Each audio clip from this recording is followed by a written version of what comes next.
Casemiro, that's a sloppy ball. Lacazette, Fofana coming through, he's gone over. Penalty! It's a penalty. And Luke Shaw, who's hardly played this season, concedes it. And it's going from bad to worse here for Manchester United. They're falling apart at the seams. So Lacazette versus Onana, little stutter step, clinical. And they're so close to a semi-final now, Leon. They've come back from nowhere and they've scored 4 unanswered goals at Old Trafford. In from Shaw, jumping was Casemiro, Mainu, Casemiro with a chance, he's gone over. Referee says no penalty, Bruno Fernandes convinced it should be. There you go, he's making the decision. Here we go. Penalty. A lifeline for Manchester United. Old Trafford holds its breath. Bruno Fernandes delivers. And Manchester United are back in it. And there's plenty of time left. There's going to be 5 minutes added on. Here's Casemiro, lifted it. Kobbie Mainoo takes his try.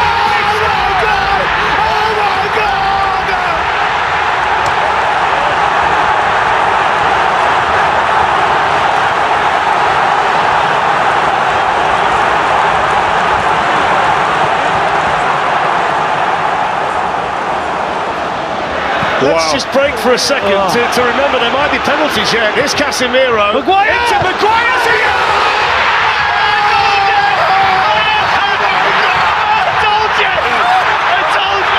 ሰላም እንዴት ናችሁ የተወደዳችሁ መጀመሪያ ለክርስትና እምነት ተከታይ አድማጮቻችን እንኳን ለብርሃነ ስቅለቱና ደግሞ ለብርሃነ ትንሳኤው አደረሳችሁ ማለት እንፈልጋለን። ያው ዛሬ የሬዲዮ ፕሮግራም በሬዲዮ የለንም ስለዚህ በዚህኛው ፕላትፎርም ከናንተ ጋር ጥቂት ቆይታ እናደርጋለን ማለት ነው። የትላንት ምሽቱን የዩሮፓ ሊግ ጨዋታ በተመለከተ እንዴት ተደርጎ ማብራሪያ ሊሰጥ እንደሚችል አላቅም፣ በየትኛው ሱፐርላቲቭ እንደሚገለጽም አላቅም። ለመጨረሻ ጊዜ እንደዚህ አይነት ጨዋታ መቼ እንዳየውም ለማስታወስ ያስቸግረኛል። በእግር ኳሳዊ ኳሊቲው ሜዳ ውስጥ ባየነው እንቅስቃሴ የአመቱ ምርጡ ጨዋታ ላይሆን ይችላል፣ ግን በድራማዊ ይዘቱ መጨረሻ ላይ በተፈጠረው ሁኔታ ግን በአጠቃላይ በ120 ደቂቃ ውስጥ በነበረው ውጣ ውረድ ከምን ጊዜም እኔ ካየኋቸው በእኔ ኤክስፒሪየንስ ካየኋቸው ፍጹም የማይዘነጉ ጨዋታዎች መካከል አንደኛው ነው። ይሄ ልክ እንደ ቀደሙት የማንቸስተር ዩናይትድ ውብ አመታት ይሄኛው ቡድን በዩናይትድ ታሪክ የመጨረሻው ደካማ ቡድን ነው ተብሎ በአሰልጣኙ ጭምር የሚነገር ቡድን ሆኖ ነገር ግን በዩናይትድ ታሪክ ከማይረሱት ቅጽበቶች መካከል አንደኛውን ለመስጠት የሆነለት ነው። የማይዘነጋ ልክ እንደ 1999 የቻምፒየንስ ሊግ የፍጻሜ ጨዋታ በመጨረሻዎቹ 3 ደቂቃዎች ከሞት አፋፍ ተነስቶ የአውሮፓ ጫፍ ላይ እንደወጣው እንደዛ የዩናይትድ ቡድን ይሄኛውም ያበቃለት ከመሰለ በኋላ ከዛ ቡድን ጋር ሜዳ ውስጥ ባለው ስኬት የሚነጻጸር እንኳን ባይሆን ነገር ግን ትላንትና ምሽት በጻፈው ታሪክ ግን ከዚያ ጋር የሚነጻጸር ነው። ያኛው የቻምፒየንስ ሊግ ዋንጫን እንዳስገኛ አቃለው ይሄኛው የዩሮፓ ሊግ ድልን ያስገኝ ይሆናል። ለአሁን ለዩሮፓ ሊግ ግማሽ ፍጻሜ ያደረሰ ነው።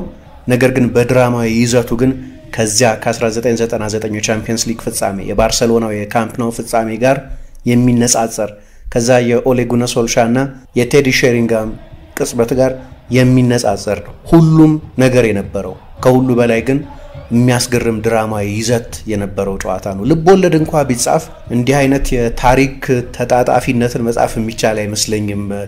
የፕሎት ትዊስት የክላይማክስ የአንታይ ክላይማክስ እንደገና የክላይማክስ እንደገና የአንታይ ክላይማክስ ሂሮ የነበረ ቪሊያን የነበረ ሂሮ ሲሆን ያንን ሁሉ መተጣጣፍ የሪዴምፕሽን ታሪክ ያላቸው ከዚህ በፊት ሜዳ ውስጥ በነበራቸው ብዙ የማያሳምን ብቃት የተተቹ ይውጡልን የተባሉ ተጫዋቾች ጀግነው መጨረሻ ላይ የወጡበት ማጓየር ሐሳብ ይወስዳል፣ ካሴሚሮ ሐሳብ ይወስዳል። አንዳንዶቹ አንታጎኒስት የነበሩ ፕሮታጎኒስት ሲሆኑ ምናምን በውብ ጸሐፊ ቢጻፍ እንኳን እንዲህ አስውቦ መጻፍ የሚቻል አይመስለኝም። ፊክሽናል ቢሆን እንኳን ያን ያህል ድራማዊ ነበር ያጋነንኩ አይመስለኝም። ይሄንን ስል በጣም የሚያስገርም ማንቸስተር ዩናይትድ የታሪክ ሀብታም ነው። የእንደዚህ አይነቶቹ የእግር ኳስ ተአምራትንም ደጋግሞ ያየ ነው።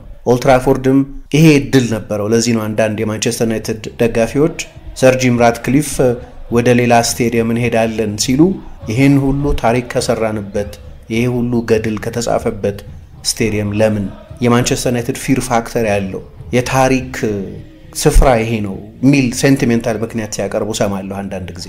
ዩናይትድ እንዲህ አይነት ሺህ ቅጽበቶች አሉት። ቢሆንም ግን ይሄኛው ፍጹም ከማይረሱት መካከል በጭራሽ ከማይዘነጉት መካከል ሆኖ በዩናይትድ ፎክሎር ውስጥ የሚቀመጥ ፍጹም የማይዘነጋ ስቴዲየም ውስጥ የነበሩ ሰዎች ያ የሊዮን ጨዋታ ላይ ስቴዲየም ነበርኩ የሚሉበት በቴሌቪዥንም ያዩ ሰዎች ጨዋታውን ባዩት ጊዜ ከማን ጋር እንደነበሩ በምን ሁኔታ ላይ እንደነበሩ ምን ለብሰው እንኳን ጨዋታውን እንዳዩ የማይዘነጉበት አይነት ከረጅም ጊዜ በኋላ ጥርት ተብሎ በትውስታ የሚቀመጥ አይነት ቅጽበት ነው የነበረው። እግር ኳስ ሁሉም የስሜት ጫፎች ላይ እዚያና እዚህ የወሰደ አይነት ይመስለኛል። ይሄ የማንቸስተር ዩናይትድ ደጋፊም ላልሆነ ሰው ሁሉ የሚሰራ ይመስለኛል።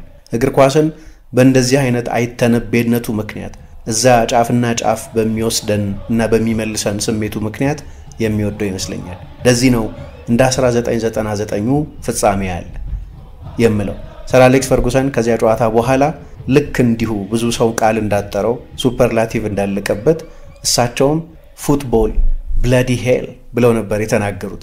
በቃ አንዳንድ ጊዜ በደንብ እነዛን ስሜቶች በተከናወኑበት ድራማዊ ይዘት ልክ በቃል መግለጽ በጣም የሚያስቸግር ይመስለኛል። የሁለቱንም ደጋፊዎች ስሜት እዚህና እዚያ ያንከራተተ አይነት ነው። ተስፋ የሰጠና ደግሞ ተስፋ የነሳ፣ ያሳቀና ያስነባ፣ ያሳዘነና ያስደሰተም ነው። ለዚህ ነው በቂ ሱፐርላቲቭ የሚኖር የማይመስለኝ።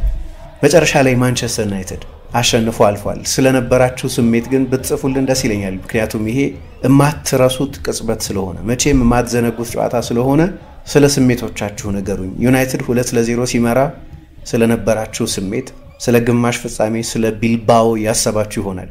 ምናልባት አንዳንዶቻችሁም ወደ ጉግል ላሊጋን በቅጡ ማትከታተሉ ከሆናችሁ ቢልባኦ እንዴት ያለ ቡድን ነው ማለት ጀምራችሁ ወይም ቢልባኦን ማጥናት ጀምራችሁ ሊሆን ይችላል። የቤት ስራው ያለቀ ይመስል ነበር 2-0 እያለ ጋርናቾ ያንን ኳስ ሲስት 3-0 መሆኛ የነበረውን ኳስ ሲስት ተጠራጠራችሁ ወይስ ችግር የለውም ከአንድ የጨዋታው ሞመንቶች መካከል ብዙ ልዩነት ከማያመጡት ብላችሁ አሰባችሁ?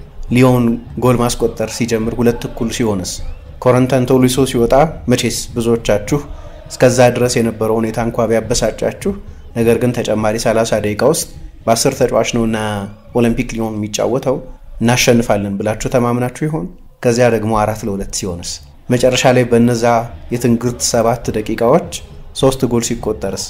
እነዚህን ስሜቶች አጋሩን። ምክንያቱም በጨዋታ ውስጥ የሆነው በጣም ብዙ ስለሆነ አናሊቲካል ሆኖ ማስረዳት የሚቻል ይመስለኛል ይሄን ጨዋታ። በዩናይትድ ታሪክ ግን እነዚህ ቅጽበቶች ነበሩ።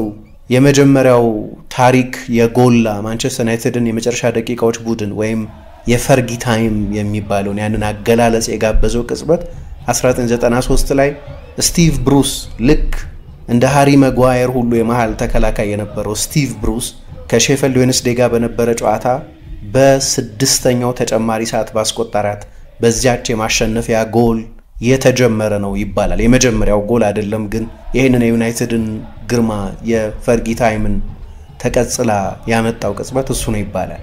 ያ ጨዋታ ላይ በሶስተኛ ዳኛ ነው ማንቸስተር ዩናይትድ የተጫወተው።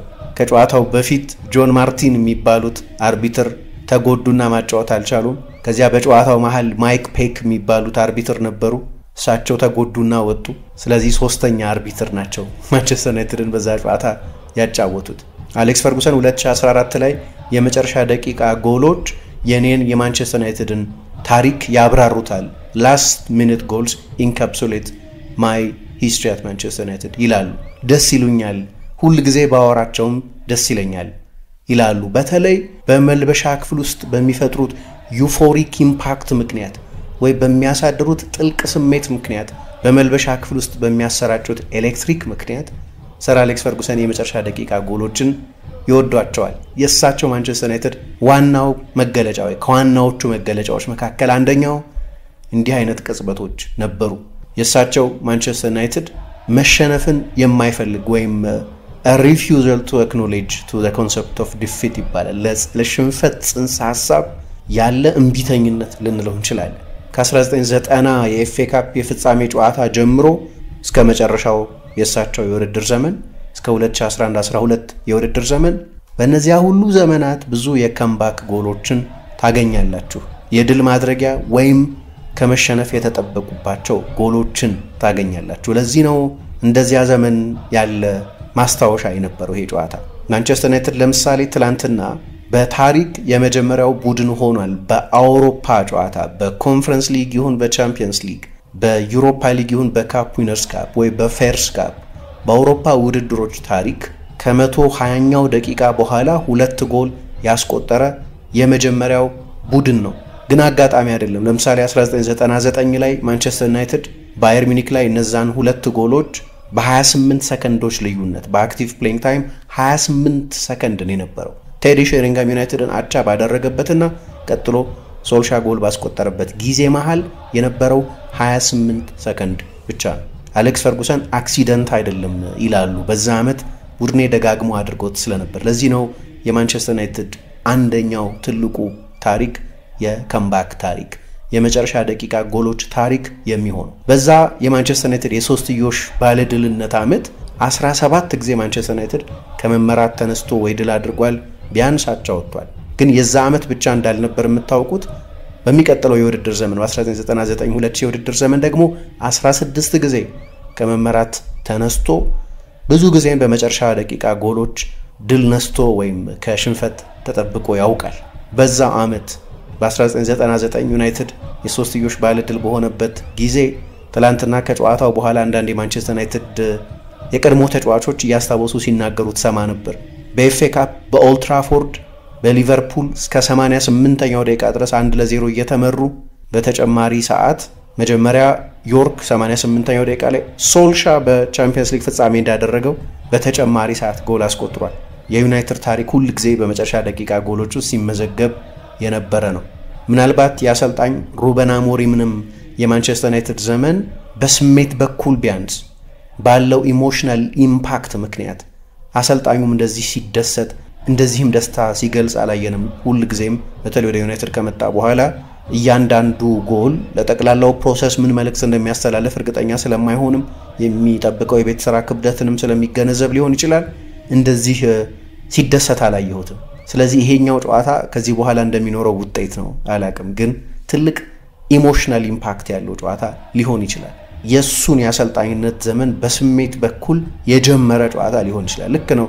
የማንቸስተር ደርቢ ላይ ባለቀ ሰዓት 2 ጎሎች አስቆጥሮ አሸንፏል በዚህ ውድድር ዘመን አስታውሳለሁ። እሱም ትልቅ ስሜታዊ ትርጉም ነበረው። ግን ይሄ የዩናይትድ የሲዝኑ ትልቁ ጨዋታ ነው። ለዚህ ነው ከጨዋታው በፊት ቢልባኦ ኦር በስት ሲባል የነበረው። ወደ ቢልባኦ አሁን ደግሞ ከቢልባኦ ጋር በግማሽ ፍጻሜው የሚገናኛሉ። ፍጻሜው ግን የሚደረገው በሳን ማሜስ ስለሆነ ለዚያ የቢልባኦ ጨዋታ ቲኬት የመቁረጫም ጨዋታ ነው የግማሽ ፍጻሜው ጨዋታ። ይሄ የማንቸስተር ዩናይትድን ሲዝን ሊታደግ የሚችል ቅጽበት ነው።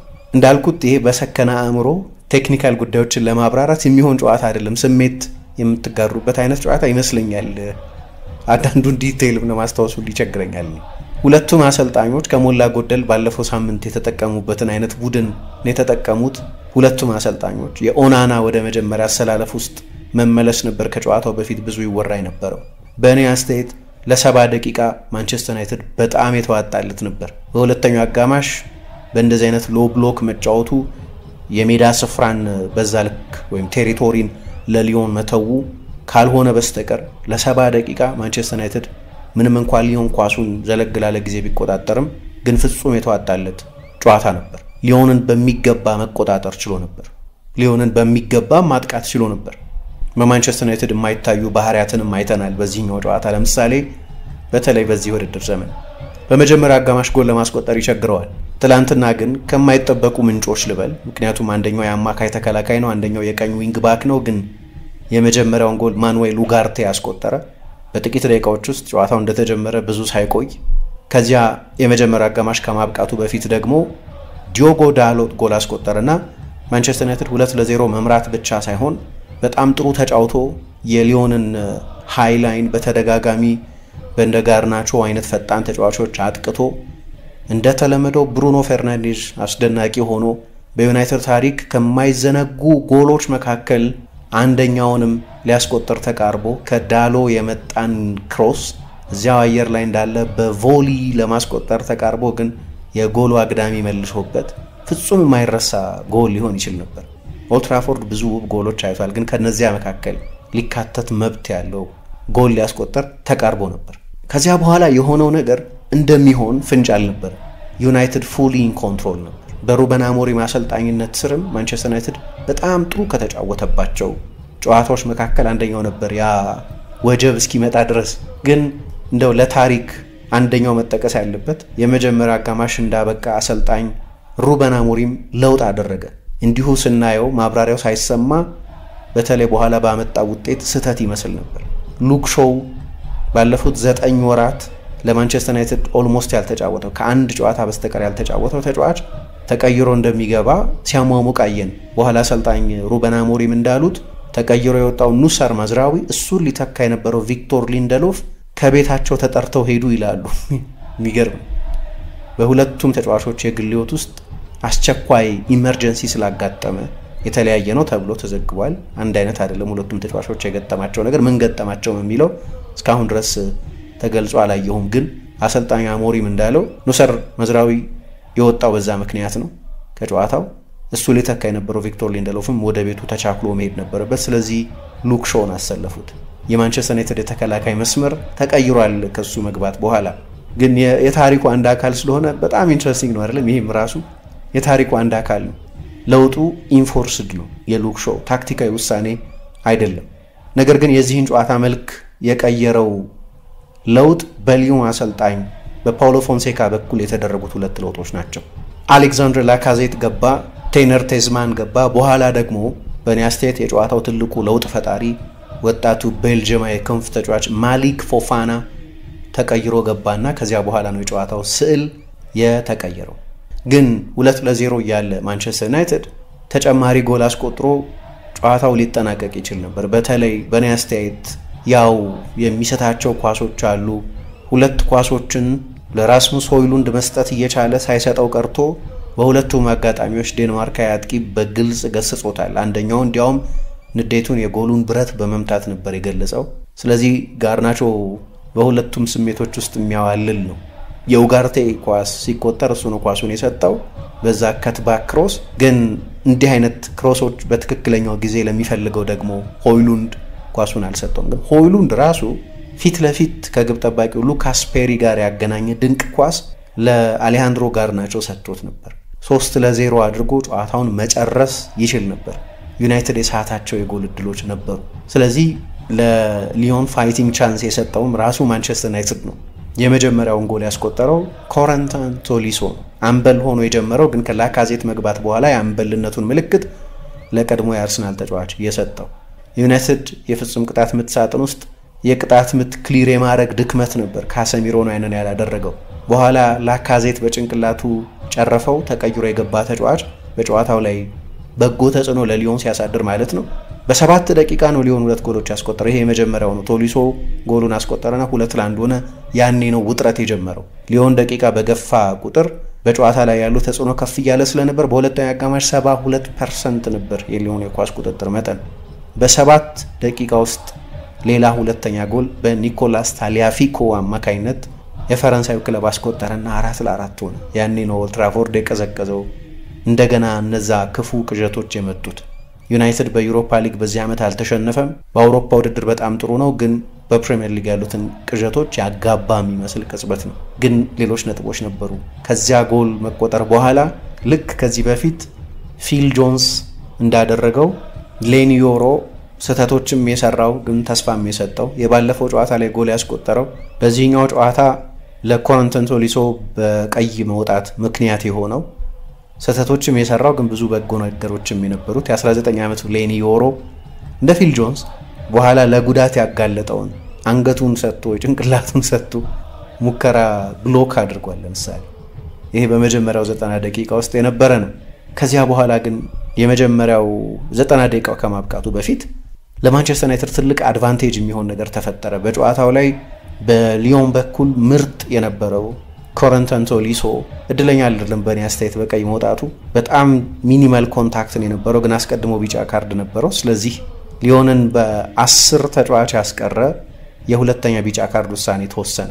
በቪአር የሚታይበት እድል አልነበረ፣ ምክንያቱም ሁለተኛ ቢጫ ካርድ ነው። የቢጫ ካርድ ውሳኔዎች ደግሞ በቪአር ታይተው አይሻሩም እና ሊዮን 2-2 ቢሆንም ወደ ተጨማሪው ሰዓት ወደ ኤክስትራ ታይም ሲገቡ 10-11 ተጫዋች ሆነው ስለነበር ያንን ኒውሜሪካል አድቫንቴጅ ማንቸስተር ዩናይትድ ይጠቀምበታል ብላችሁ ነው የምታስቡት። ግን እንደዚህ አልነበረም።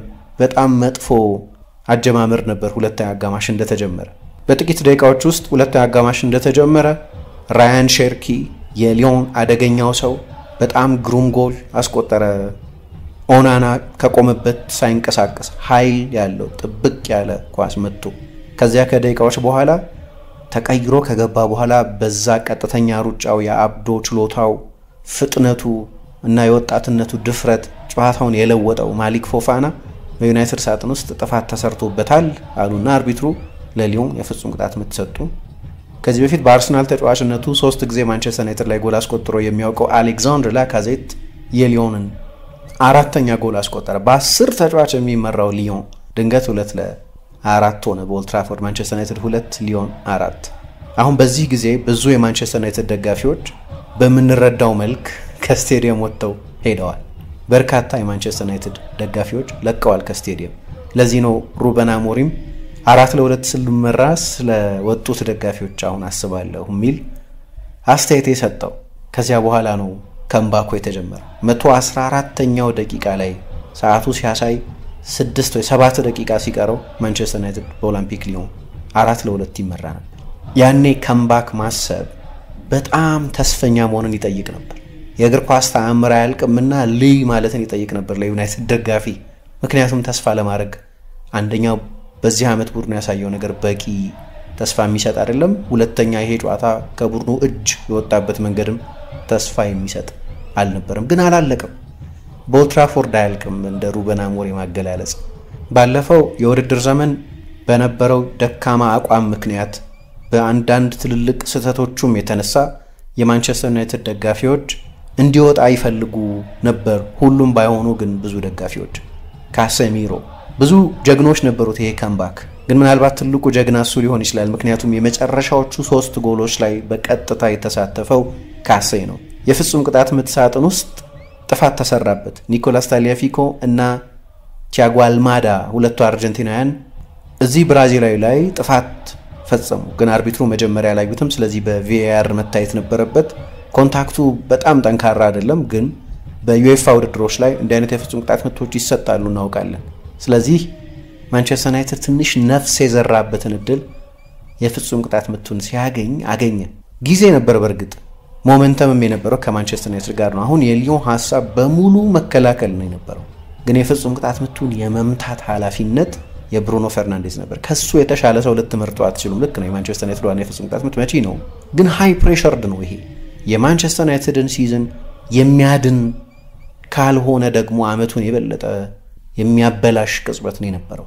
ግን እንዲህ አይነት ኃላፊነት ለመውሰድ የሚያስችል ፐርሰናሊቲ ያለው አንድ ተጫዋች ካለ ብሩኖ ፈርናንዴዝ ነው የሚሆነው። ስለዚህ ሉካስ ፔሪ አቅጣጫውን ቢለየውም ዩናይትድን ተስፋ መመለስ የጀመረ ጎል እሱ አስቆጠረ። ግን ጥፋት የተሰራው ካሴሚሮ ላይ ነው።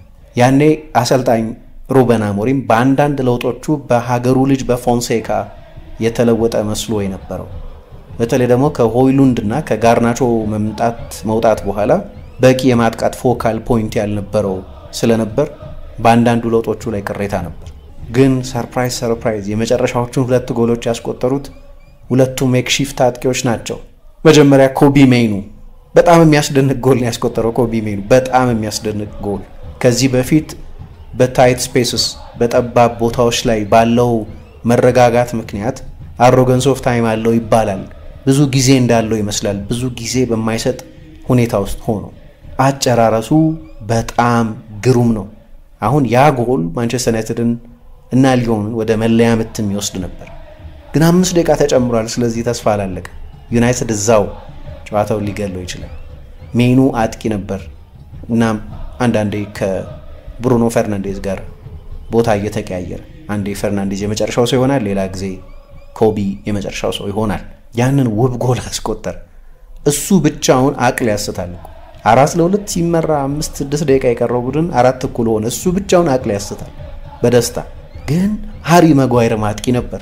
ሊዮን ጥቅጥቅ ብሎ እየተከላከለ ስለነበር አሰልጣኝ ሩበን አሞሪም በሌሎች ጨዋታዎችም ሲያደርገው አይተናል። ሃሪ ማጓየር የክሮሶች ታርጌት የቆሙ ኳሶች ታርጌት ስለሚሆን ሃሪ ማጓየር አጥቂ ነበር።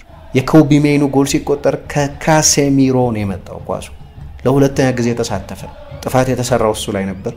ይሄንን አሲስት የሰጠው እሱ ነው። ሶስተኛውን ጎል ሲሰጥ ያንን ክሮስ ለሃሪ ማጓየር የሰጠው እሱ ነው። ግን ክሊንተን ማታ ወድቆ ስለነበር የሊዮን ተከላካይ ጥፋት ሰርቶበት ይሆን የሚል ፍርሃት ነበር። ሊዮኖችም ቅሬታ አቀርበዋል። በዚያ መሃል 4-3 እያሉ ይመስለኛል 3-4 በሊዮን መሪነት አሰልጣኝ ፎንሴካ የበለጠ የመከላከል ጥብቅነት ለመጨመር ኦል አውት ዲፌንስ እንዲሆን የመስመር ተከላካያቸው ታሊያፊኮን አስወጥተው ቻሌታ ቻርን አስገብተው ነበር። የመሃል ተከላካይ ነው። በእንግሊዝ ለሳውዛምፕተንም ሲጫወት የምናስታውሰው የቀድሞ የማርሴይ ተጫዋች።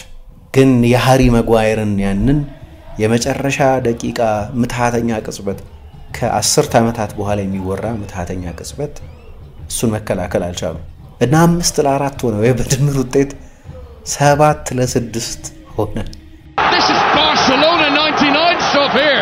Kobbie Mainoo has come up with a goal that is going to enter the Manchester United annals. A late equaliser for 6-6, and still it's not over.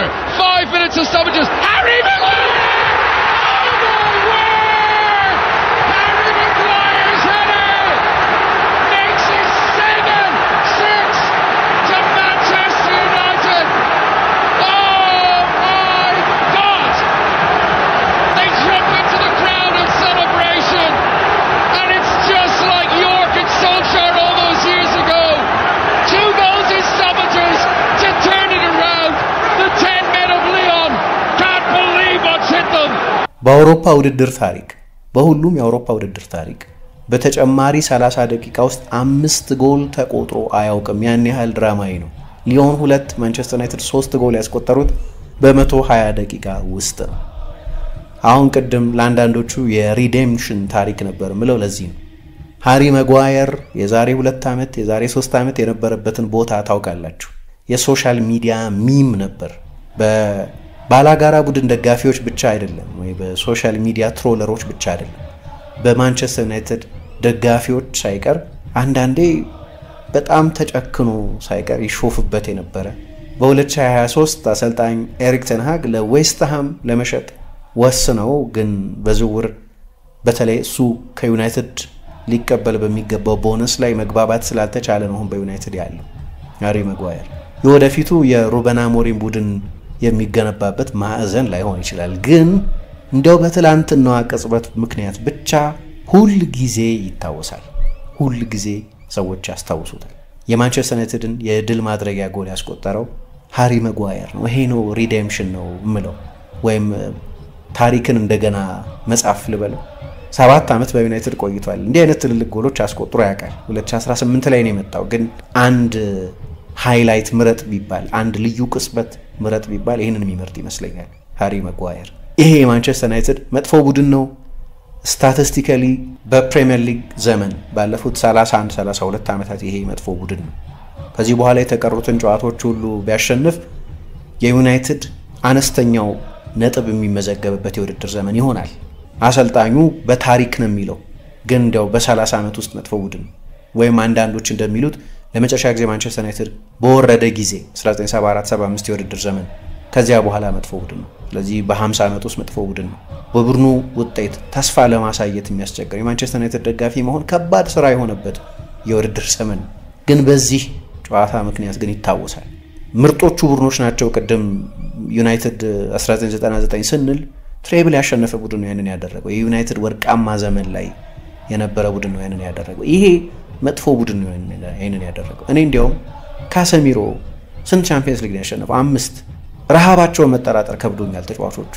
መጨረሻ ላይ ዳሎ እምባ ሲተናነቀው ስታዩ ካሰሚሮ እንደዛ ሲሆን ያንን ሁሉ ዋንጫ ያሸነፈ ያንን ሁሉ ገድል በሪያል ማድሪድ የጻፈ ተጫዋች ሆኖ እያንዳንዷ ድል እንዴት ግድ እንደምትለው ስታዩ ኦኬ ጥሩ ቡድን አይደለም ወይ ምናልባት ምርጥ ተጫዋቾች አይደሉም ይሆናል፣ ግን ግድ ይላቸዋል። እሱ ነው የገባኝ።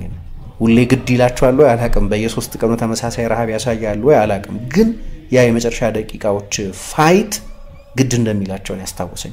እምቢቢል እምቢ ስላለ እንጂ ለግመዋል መሰለኝ አሁን ወይም በዛ ሰዓት ያለኝ ኢምፕሬሽን እሱ እሺ ለዛ ሰዓት ብቻ ልውሰድ በተለይ ካሴሚሮ ላይ ያየሁት ኮሚትመንት ብሩኖ ላይ ያንዳንዱ የማንቸስተር ዩናይትድ ማጥቃት የሚያልፈው በሱ በኩል ለያንዳንዱ ፓስ ኃላፊነት የሚወስደው እሱ የአሞሪም መጥፎ ጨዋታ ሊሆን ይችላል ነበር የማንቸስተር ዩናይትድ የዝቅታው ነጥብ ይሄ ሊሆን ይችላል ነበር ሌሎች ብዙ ዝቅ ያለባቸው ሞመንቶች አሉ በዚህ አመት ግን በተለይ ደግሞ ለውጦቹ እየሰሩ ስላልነበር በኋላ ግን ለውጦቹ እኮ ሰሩ ማውንት ተጽዕኖ ፈጠረ ኢቭን የጨዋታ ውስጥ ለውጡ መጓየርን አጥቂ ማረጉ ይሄው ይሄንን ልዩ ቅጽበት ወለደ ሜይኑ አጥቂ ሆኖ ጎል አስቆጠረ ሰሩ እንጂ ለውጦቹ ግን መጀመሪያ አካባቢ ከሊዮን ቤንች የተነሱ ተጫዋቾች ስለነበሩ አሰልጣኙ ላይ በጥሩ ሁኔታ ሪፍሌክት የሚያደርጉ ለውጦች አልነበሩ ግን ይሄኛው ደግሞ የሱ ትልቁ ውቡ ሞመንት ሆነ ብዙ የመከላከል ድክመቶች ታይቷል በማንቸስተር ዩናይትድ በኩል ኬርለስ የሆነ የመከላከል ድክመት ታይቷል ጠቅላላውን የማንቸስተር ዩናይትድን ችግር በአንድ ምሽት አያባረረው እንደ አንድ ክፉ መንፈስ ያስወጣው አንድ ድል ግን ሴሌብሬት ሊደረግ የሚገባው ሞመንት ሊታወስ የሚገባው ሞመንት ይሄንን 70ኛው ደቂቃ ላይ ማሰብ አይቻልም ነበር ለሊዮን ልብ ሰባሪ ነው ልክ ያኔ የማንቸስተር ዩናይትድ ሁለተኛ ጎል በሶልሻ አማካይነት ከተቆጠረ በኋላ ጣሊያናዊው ፒየር ሉዊጂ ኮሊና ነበሩ አርቢትሩ እና እሳቸው የባየር ሚኒክ ተጫዋቾችን እንደገና ጨዋታውን እንዲጀምሩ ያው ጎል ስለተቆጠረባቸው ሲጠይቋቸው ማን ይነሳ ኩፎሪዮን ባስለር ማን ይነሳ ስሜታቸው ተሰብሮ ስለነበር ከዚያ መጠገንም ስለሚያስቸግር ለሊዮን ተጫዋቾችም እንደዛ የሆነ ይመስለኛል ከጃቸው ያፈተለከበት መንገድ ከማንቸስተር ዩናይትድ አንፃር የደስታ ወሰን ጫፍ ላይ የሚወስድ ቢሆንም ከሊዮን አንፃር ግን እንደዛ አልነበር ያሰልጣኙ ጁታሌታሳርን ማስገባት የማንቸስተር ዩናይትድን ያንንን የሚንቀለቀል እሳት ኤክስቲንጉሽ ማድረግ አልቻለም ወይ ማጥፋት አልቻለም ቡድኑ ጥሩ ቡድን ነው ቴክኒካል ቡድን ነው አሰልጣኝ አሞሪም እንዳለው በጣም ጥሩ ተጫዋቾች አሉት ኮረንተን ቶሊሶ ቲያጎ አልማዳ ራያን ሼርኪ በጣም የላቀ ቴክኒካዊ ችሎታ ያላቸው ተጫዋቾች አሉት ይሄ ቡድን ዩናይትድ እንደዚህ መፈተኑ የሚያስገርም አልነበር ግን ከዚያ የሽንፈት ቅዠት እንዴት እንደሚወጣው አላውቅም ለዩናይትድ ግሩም ቢሆን ለሊዮን ደጋፊዎች ግን ትራጀዲ ነው አሰልጣኝ አሞሪም በዚህ ስቴዲየም በዚህ ክለብ ሁሌ የሆነ ነገር ሊፈጠር እንደሚችል ይሰማኛል ሰሞኑን የ99ን ዶክመንተሪ እያየሁ ነበር የሆነ ኢንስፓይሬሽን ለመውሰድ አለ ይመስላል እሱና ይቸግራል ከምን ለመጀመር ወዴትም ለማድረስ ይሄንን ታሪክ ብዙ የሚገርሙ ነገሮች የነበሩት የመጨረሻዎቹ ደቂቃዎች እንዴት ሎጂክ ዲፋይንግ እንደሆኑ የምታውቁት ሁለቱ ከፊት የተጫወቱት አጥቂ ያልሆኑ ጎል አስቆጣሪዎች መሆናቸው ብቻ ሳይሆን ሁሉም ተጫዋች በኬኦስ በትርምስ ምክንያት የተለያየ ቦታ ላይ ነበር ይጫወት የነበረው ያ አሞሪም የሚሰብከው ኦርደር አልነበረም መተራመስ ነው ይልቅ የነበረው ግን ያ መተራመስ ነው ደግሞ ያንን ውጤት የፈጠረው ያ ውዥንብር ነው ያንን ለውጥ ያመጣው ኬኦቲክ መሆኑ ነው ለውጡን ያመጣው አሁን አሰልጣኙ እንዳለው ከዚህ በኋላ ደጋፊዎችም ተረዱኝ በፕሪሚየር ሊግ ጨዋታ ላይ ብዙ ወጣት ተጫዋቾችን እንጠቀማለሁ ትኩረታችን በሙሉ ዩሮፓ ሊግ ላይ ይሆናል ብሏል የቻምፒየንስ ሊግ ቲኬት ነው ይሄ ማንቸስተር ዩናይትድን ወደ ቻምፒየንስ ሊግ እና ወደ 100 ሚሊዮን ፓውንድ ገደማ ከቲቪ ከዩኤፋ ከሚሰጥ ገንዘብ ከጌት ቲኬት 100 ሚሊዮን ፓውንድ ያስገኛል ግን በትልቁ ውድድር ላይ ደግሞ ይሳተፋል ከሆነ ጫፍ ድረስ ካደረሱት ከተሳካ ግን ይሄ ጨዋታ ለብቻው ቆሞ የሚታወስ ይሄ ጨዋታ ለብቻው ሆኖ የሚነገርለት እና በጣም አናሊቲካል ለመሆን ይቸግራል ይመስለኛል ነገር ግን ማይረሳ ለብዙ ዘመን የሚነገር ያ ጨዋታ በተደረገ ጊዜ ነው እዛ ነበርኩ ብላችሁ ዲቴይል የምታስታውሱበት አይነት ጨዋታ ነበር ስለዚህ ማንቸስተር ዩናይትድ ደጋፊዎች እንኳን ደስ ያላችሁ ግን የእግር ኳስ ደጋፊዎችም በጠቅላላ ፓርቲዛንሺፕ የሌላችሁ የሊዮንም የማንቸስተር ዩናይትድም ደጋፊ ያልሆናችሁ ወይም ከሊዮን ጋር ወግናችሁ ሊዮንን የደገፋችሁ የሌሎች ክለቦች ደጋፊዎችም ማለት ነው ያው እግር ኳስ እንደዛ አለ አይደለም የሆነ መጠሉት ቡድን ሲኖር እንዳይቀናው ተጋግዞ መደጋገፍ ያለ ነው እሱ ማለት ነው ስለዚህ በእግር ኳስነቱ ብቻ ማትረሱት ስለሆነ እንኳን ይሄንን አየ እንኳን እግር ኳስ ይሄንን ሁሉ ስሜት ውስጥ አድርሶ መለሰን በጣም የማይረሳ ፍጹም የማይዘነጋ ምሽት ነበር አንድ ጥሩ ቃል ብቻ ለብቻው ቆሞ የማያብራራው አይነት የሚገርም ምሽት ነበር I can't believe it football bloody hell 5 minutes of stoppages